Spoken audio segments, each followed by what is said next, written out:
Hello दोस्तों, मैं आशुतोष आप सबों का स्वागत करता हूं अपने YouTube channel Ashutosh Mishra GS classes पे। दोस्तों, मैं आज भारतीय संविधान की अनुसूची के बारे में बात करने वाला हूं। तो इससे पहले आप लोगों ने देखा कि किस तरह हमारा संविधान बना, कौन सा अनुच्छेद या कौन सा कानून कहाँ से लिया गया, क्या हमारी संविधान की विशेषता थी। हमने बहुत कुछ देखा और आज हम बात करने वाले हैं कि संविधान में कितनी अनुसूची हैं। तो दोस्तों, अभी आप जैसा देख रहे हैं लिखा हुआ है कि अनुसूची के बारे में बात करेंगे। तो जब हमारा संविधान बना था तो उस समय आप याद रखिएगा कि टोटल 8 अनुसूची थी। जब संविधान बना था उस समय 8 अनुसूची थी, बाद में 4 इसमें और जोड़ दी गई। तो शुरू में अगर कभी भी आपसे पूछेगा कि हमारे संविधान की कितनी अनुसूची है, मूल संविधान में कितनी अनुसूची है, तब 8 देखिएगा। और जैसे पूछेगा कि संविधान में कितनी अनुसूची है, तब आप 12 डालिएगा। तो उम्मीद करते हैं यहाँ तक आपको समझ में आया होगा। आगे हम लोग बात करने वाले हैं। देखिए, पहला अनुसूची के बारे में देखते हैं क्या है। तो पहला अनुसूची में चर्चा किया हुआ है कि संघ राज्य क्षेत्र की सीमाएं, जैसे कौन सा स्टेट का कितना क्षेत्र है, कितना सीमा है, और कौन सा स्टेट का कहाँ तक सीमा है, तो इसकी चर्चा पहला अनुसूची में किया हुआ है। कि जैसे बिहार झारखंड हम लोग देखते हैं तो बिहार की सीमा यहाँ तक है और वहाँ से झारखंड की सीमा स्टार्ट होगी। तो इसका जिक्र प्रथम अनुसूची यानी कि पहला अनुसूची में किया हुआ है। तो उम्मीद करते हैं समझ में आया होगा। आगे देखिए, दूसरा अनुसूची में वेतन भत्ता से संबंधी बात कही गई है। तो यह बात उठती है कि यहाँ वेतन भत्ता है, तो किसकी वेतन भत्ता की बात की गई है। तो इसमें भारत के राष्ट्रपति, भारत के राज्यपाल, सुप्रीम कोर्ट के जज, वहाँ के मुख्य और अन्य न्यायाधीश हो गए, सीएजी का पेमेंट यहाँ से निकलता है, अटॉर्नी जनरल का भी यहीं से पेमेंट निकलता है। तो इन सबों का पेमेंट का जिक्र किस में किया हुआ है, तो दूसरी अनुसूची में किया हुआ है।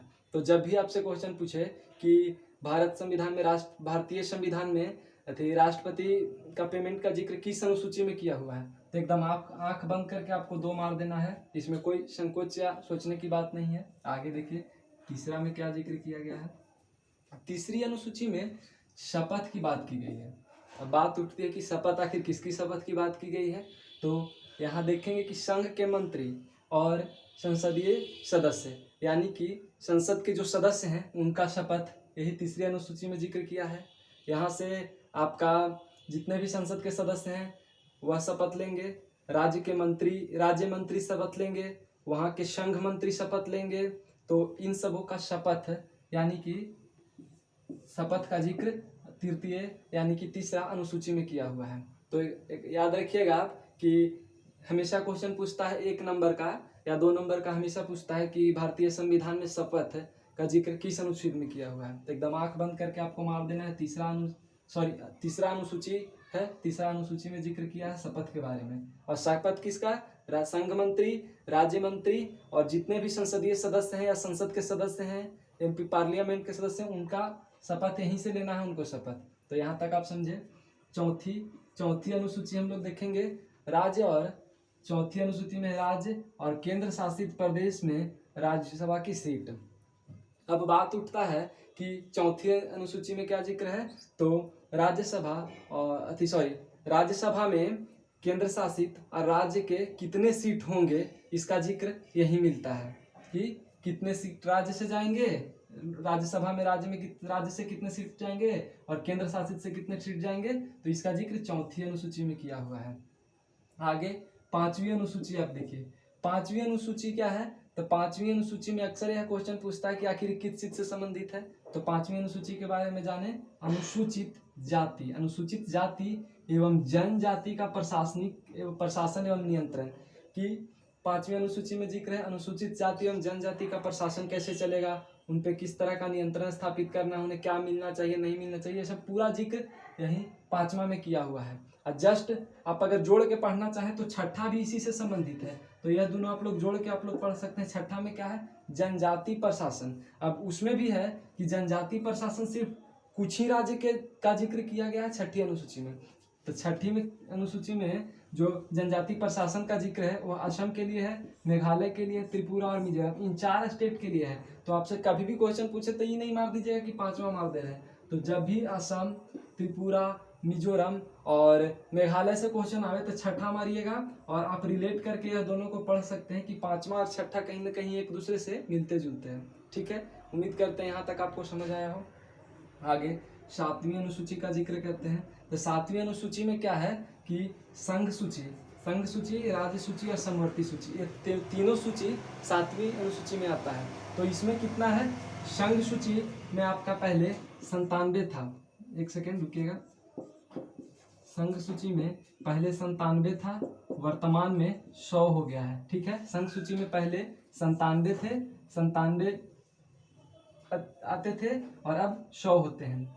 राज्य में क्या है, राज्य में पहले 66 आते थे और वर्तमान में 61 आते हैं। तो ये हो गया, संघ सूची में 97 आते थे, बाद में 100 हो गए, राज्य सूची में घटकर 66 से 61 हो गया। अब समवर्ती सूची देखिए, समवर्ती सूची में पहले 47 आते थे, अब 52 आ गए। ठीक है, तो आपको सातवीं अनुसूची समझ आई होगी। तो सातवीं अनुसूची में है, पहले संघ में आते थे 97 विषय, अब उसको बढ़ाकर 100 कर दिए गए। राज्य में आते थे 66 विषय, उसे 61 कर दिए गए। समवर्ती में 47 विषय आते थे, उसे 52 कर दिया गया। ठीक है, आठवीं अनुसूची की बात करते हैं हम लोग। आठवीं अनुसूची में भाषा से संबंधित पूछे जाते हैं कि भाषा का जिक्र किस अनुसूची में किया हुआ है। तो आंख बंद करके हाँ, आठवीं अनुसूची आपको मारना है एकदम। और जब मूल संविधान बना था तो उसमें मात्र 14 भाषा थे। मूल संविधान बना था तो उसमें 14 भाषा थे और वर्तमान में 22 भाषा है। ठीक है, तो आपको याद रखना है, हमेशा क्वेश्चन पूछता है कि मूल संविधान में कितने भाषाओं का जिक्र था, आंख बंद करके 14 मार दिए। अब पूछा कि वर्तमान में कितने भाषा हैं, तो 22 भाषाएं। बाद में कई संशोधन करके इसमें और भाषा जोड़े गए, जैसे 6 2 8 भाषा को बाद में जोड़ा गया। तो यहाँ तक उम्मीद करते हैं भाषा तक आप समझ गए होंगे। अब देखिए, मूल संविधान में आपको आठवीं अनुसूची तक ही मिलेगा। मूल संविधान में सिर्फ 8 अनुसूची थी, जब संविधान बना था उस समय 8 अनुसूची थी, बाद में 9वां 10वां 11वां और 12वां जोड़ा गया। ठीक है, तो अक्सर यह भी क्वेश्चन पूछा जाता है कि मूल संविधान में कितने अनुसूची है, तो 8 है। बाद में कई संशोधन, जैसे कि 51वां पहला संविधान संशोधन, 52वां संविधान संशोधन, 73वां 74वां संविधान संशोधन करके और 4 अनुसूची जोड़े गए। तो आगे देखिए, बाद में जोड़े गए अनुसूचियों को। ठीक है, बाद में 9वीं अनुसूची को जोड़ा गया बाद में। अब पूछता है कि 9वीं अनुसूची संबंधित किस विषय से है, तो इसमें भूमि सुधार से संबंधित कानून है। ठीक है, भूमि सुधार से संबंधित विषय को रखा गया है 9वीं अनुसूची में। ठीक है, 9वीं अनुसूची भूमि संबंधी सुधार है। इसको संविधान संशोधन, पहला संविधान संशोधन 1951 द्वारा जोड़ा गया है। ठीक है, 9वीं अनुसूची में भूमि सुधार है, इसको संविधान संशोधन पहला 1951 में जोड़ा गया। यहाँ तक आप समझे होंगे। अब इसमें क्या था कि भूमि सुधार से संबंधित पहले आप न्यायालय में किसी प्रकार का कोई अथी नहीं कर सकते थे, दावा नहीं कर सकते थे, लेकिन अब न्यायालय भी आप जा सकते हैं भूमि संबंधी कानून को लेके। तो यह आपको समझ में आया। आगे देखिए, 10वां क्या है, 10वां दल बदल से है। ठीक है, 10वां अनुसूची दल बदल से बना हुआ है, तो इसे 52वां संविधान संशोधन द्वारा जोड़ा गया है। 10वां अनुसूची को 52वां संविधान संशोधन 1985 द्वारा जोड़ा गया है। ठीक है, इसमें क्या है कि जिनको भी अपना पार्टी चेंज करना होगा, जैसे किसी पार्टी से दूसरे पार्टी में जाना है, तो चुनाव के पूर्व करना है, चुनाव के बाद नहीं करना है। खैर, इसकी बात अभी तो करना राजनीतिक मुद्दा हो जाएगा, लेकिन यह समझने के लिए है कि जब भी आपको पार्टी बदलना होगा तो चुनाव से पहले पार्टी बदलिएगा, बाद में नहीं बदला जाएगा। ठीक है, अब आता है 11वां अनुसूची। 11वां अनुसूची में आता है पंचायती राज। यही गांधी जी का सबसे बड़ा सपना था कि पंचायत बने और पंचायत चुनाव हो, पंचायती राज उनका सबसे बड़ा सपना था गांधी जी का। ठीक है, अब 11वीं अनुसूची में पंचायती राज का जिक्र किया गया है और इसमें 29 कार्य क्षेत्र हैं। पंचायत को 29 कार्य क्षेत्र दिया हुआ है और इसको 73वां संविधान संशोधन 1992 द्वारा जोड़ा गया है। ठीक है, तो जब भी क्वेश्चन पूछे कि पंचायती राज किस अनुसूची में आता है, तो आंख बंद करके 11वां आपको मारना है। किस संशोधन द्वारा जोड़ा गया, तो 73वां संविधान संशोधन 1992 द्वारा जोड़ा गया। कितने कार्य क्षेत्र हैं, 29 कार्य क्षेत्र हैं। आखिरी और 12वां अनुसूची आपका है नगरीय प्रशासन से संबंधित। ठीक है, आखिरी और 12वां अनुसूची नगरीय प्रशासन से संबंधित है। इसमें टोटल का 18 कार्य क्षेत्र है। नगरीय प्रशासन में 18 कार्य क्षेत्र हैं। इसमें इसे 74वां संविधान संशोधन 1992 द्वारा जोड़ा गया। ठीक है, तो उम्मीद करते हैं आपको यहाँ तक समझ में आ गया हो, और जैसा भी हो आप अपना प्रतिक्रिया हमें दें। अगर किसी प्रकार की कोई त्रुटि आपको नज़र आती है तो हमें सुझाव दें कि हम इसमें क्या सुधार कर सकते हैं। तो आज के लिए बस इतना ही, अब मिलते हैं अगले वीडियो में। धन्यवाद।